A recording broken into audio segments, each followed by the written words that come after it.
Halo guys, selamat datang di channel Fit the Movie. Kali ini kita akan membahas alur cerita film yang berjudul Teknik Dewa Bela Diri Bintang. Tapi sebelum kita lanjut ke alur ceritanya, Mimin ada sedikit pantun nih.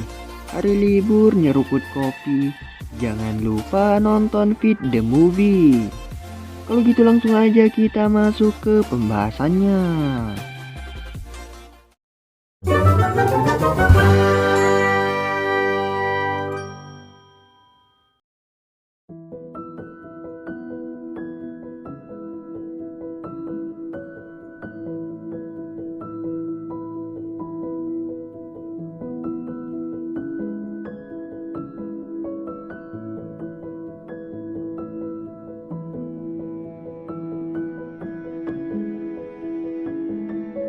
Suatu hari, di sebuah akademi membuka perekrutan siswa baru.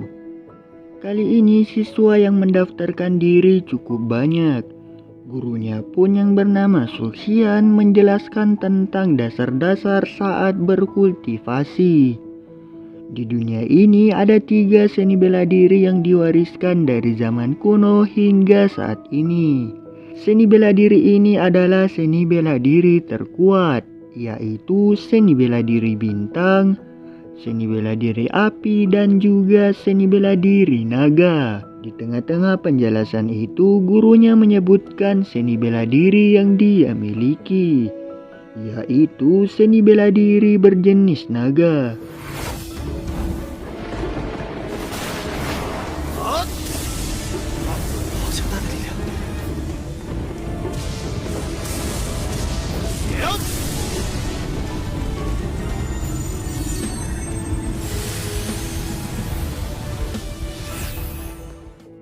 Seni bela diri naga adalah yang terkuat kedua setelah seni bela diri api.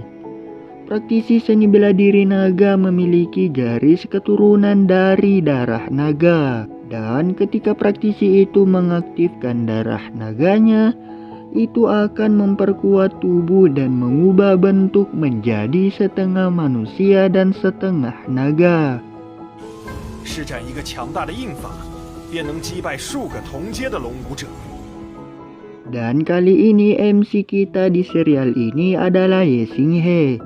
Dia memiliki seni bela diri bintang yang notabene dikenal seni bela diri yang cukup lemah.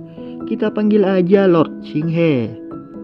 Setelah menjelaskan sedikit tentang seni bela diri, Guru Sulxian pun pergi sebentar. Tidak tahu pergi kemana ya guys ya, tapi intinya dia pergi sebentar. Nanti juga balik lagi kok. 成为强者，最重要的还是自己去努力。我去看看天赋测试安排的怎么样了。重要的是自己去努力。 Di saat gurunya mulai pergi, tiba-tiba ada seorang siswa yang belagak sombong ya guys ya.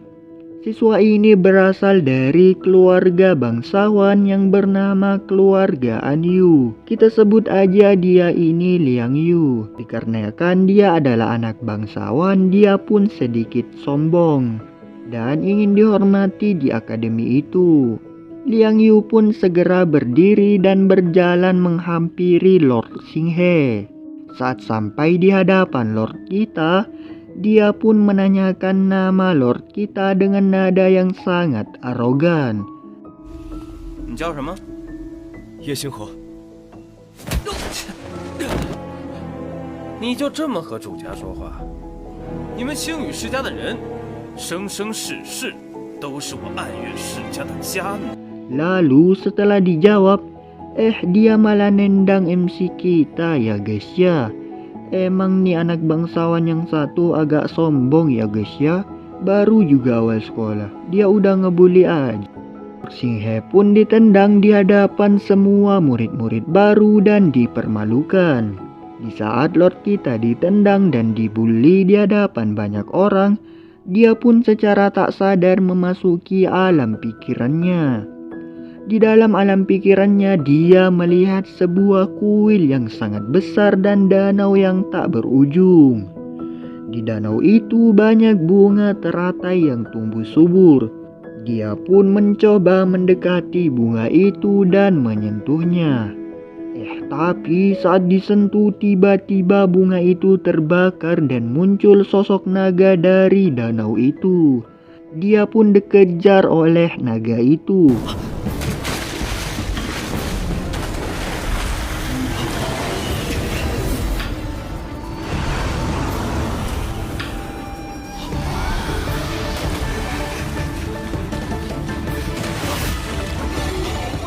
Tiba-tiba dia tersadar dan kembali ke dunia nyata.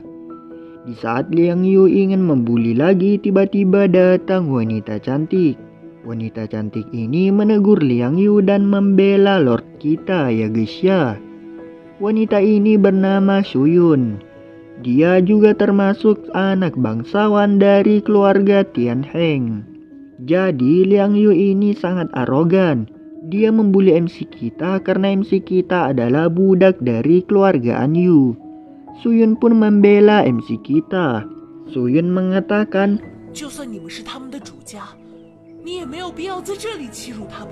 melihat MC kita dibela oleh wanita cantik, itu membuat Liang Yu semakin marah dan mengancam Xing He. Aku bisa melenyapkan keluargamu dengan berbagai cara yang menyakitkan. Jika kau tidak mau itu terjadi, aku juga bisa melepaskanmu, tapi kamu harus berlutut dan membenturkan kepalamu 3 kali di hadapan semua orang. Xing He hanya terdiam dan tidak melakukan apapun.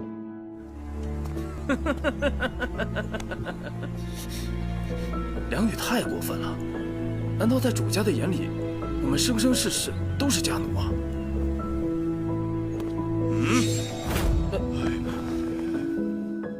Setelah beberapa waktu, untung saja gurunya datang tepat waktu.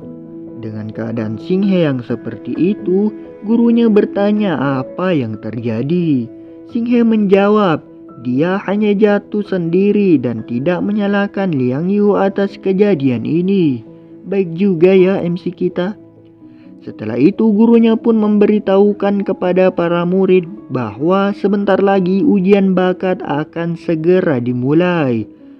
Jadi di akademi ini setiap siswa yang baru masuk akan menghadapi ujian bakat guys. Fungsinya tentu saja untuk mengukur tingkat kekuatan tiap siswa. Setelah memberitahukan pengumuman ini, guru Susian pun pergi diikuti dengan murid-murid lainnya. Di saat murid-murid lainnya sudah mulai pergi, Lord kita mengingat kembali perlakuan kejam keluarga An Yu kepada keluarganya.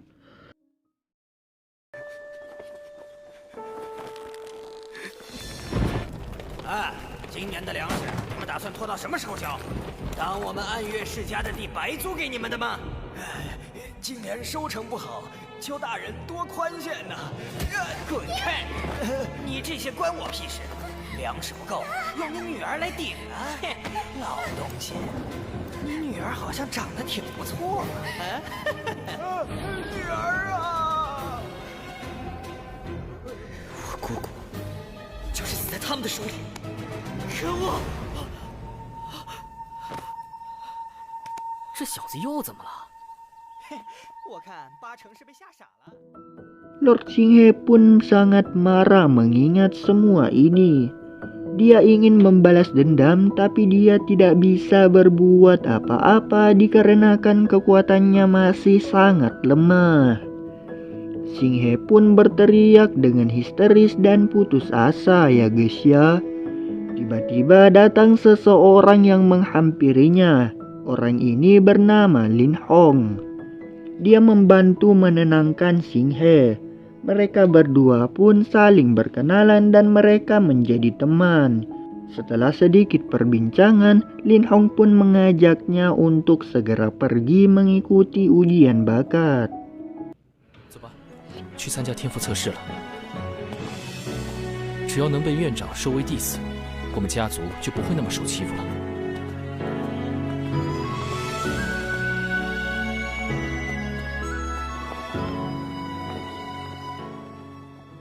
Singkat Singkat cerita, mereka semua pun sampai di aula utama tempat ujian tes bakat. Di sini kita diperlihatkan dengan wakil dekan Akademi Tianxing. Beliau ini bernama Xing Su. Kita sebut aja wakil dekan Su.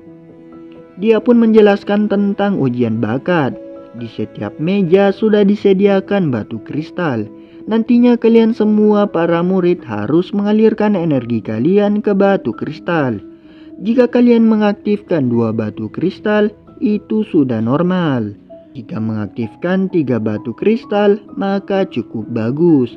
Dan jika kalian bisa mengaktifkan 4 batu sekaligus, itu menandakan Anda seorang jenius. Kemudian dia lanjut mengatakan, siapapun yang bisa mengaktifkan 3 kristal, maka dia berkesempatan menjadi murid dari guru-guru hebat yang ada di sini.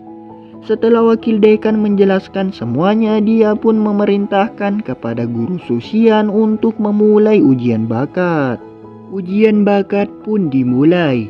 Pertama, kita diperlihatkan Liang Yu yang mengaktifkan 3 batu kristal. Dia pun mendapatkan pujian dari murid yang berada di sebelahnya. Karena dia merasa terpuji, dia pun tambah besar kepala ya guys ya. Dan akhirnya dia bisa mengaktifkan 4 kristal sekaligus. Dengan mengaktifkan 4 kristal, dia bisa disebut juga sebagai jenius. Kemudian setelah Liang Yu selesai menguji bakat, kita diperlihatkan dengan Suyun. Suyun ini udah baik, cantik, jenius lagi, udah paket lengkap ya guys ya. Dia bisa mengaktifkan 5 batu kristal sekaligus. Di antara murid lainnya, dia sudah termasuk yang paling hebat. Dan kemudian yang terakhir kita diperlihatkan MC kita, yaitu Lord Xinghe. Awalnya dia tidak bisa mengaktifkan batu kristal satupun. Sayang sekali ya guys ya. Tetapi temannya yang bernama Lin Hong tetap menyemangatinya.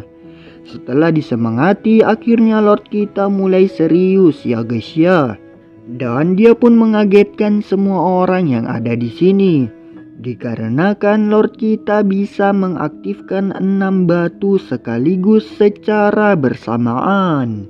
Yang artinya dia mengaktifkan semua batu yang ada di mejanya.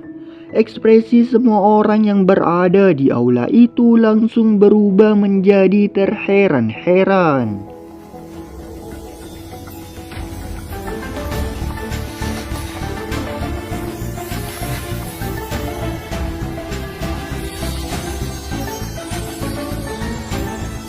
Oh, 这孩子天赋不错。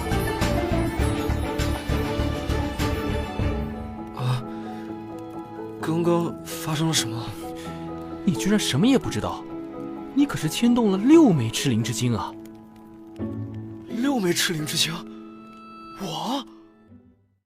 Liang Yu yang melihat Lord kita mengaktifkan semua batu, dia pun langsung menunjukkan ekspresi yang cemburu. Singkatnya, setelah semuanya selesai menguji bakat, wakil dekan pun membacakan keputusan hasil ujian. Dia mengatakan bahwa 3 murid teratas bisa menjadi murid pribadinya, yaitu Xinghe, Suyun, dan Liang Yu. Suyun pun langsung menghampiri Lord kita. Mereka pun saling berkenalan, karena kelak mereka akan satu kelas ya guys ya. Melihat keakraban mereka berdua, ternyata ada yang panas ya guys ya. Liang Yu kemudian mengatakan itu hanyalah sekedar batu kristal biasa. Nanti kita buktikan saja dengan kekuatan. 赤灵之精和一个人的灵魂有关，灵魂越强的人，修炼天赋越强。修炼课程从明天开始，楚仙，你安排一下他们的住处。是。恭喜徐副院。 Setelah semua murid pergi, seorang tetua langsung memberikan selamat kepada wakil dekan karena telah mendapat 3 murid baru yang jenius. Dengan ini mereka berharap di acara turnamen nanti dia bisa menunjukkan bakatnya dan bersaing dengan murid jenius lainnya. Scene berpindah memperlihatkan Guru Susian sedang mengantarkan Lord Kita ke tempat tinggalnya. Tempat ini khusus untuk murid inti dari wakil Dekan Shu. Nantinya Lord Xinghe bakal tinggal di sini selama berada di akademi. Sebelum pergi, Guru Susian pun memberikan sedikit nasihat kepada Lord Kita. Dia mengatakan bahwa kamu harus berlatih dengan serius dan jangan mengecewakan wakil dekan. 百草经，天象杂解，卦卜全书。不好，要迟到了！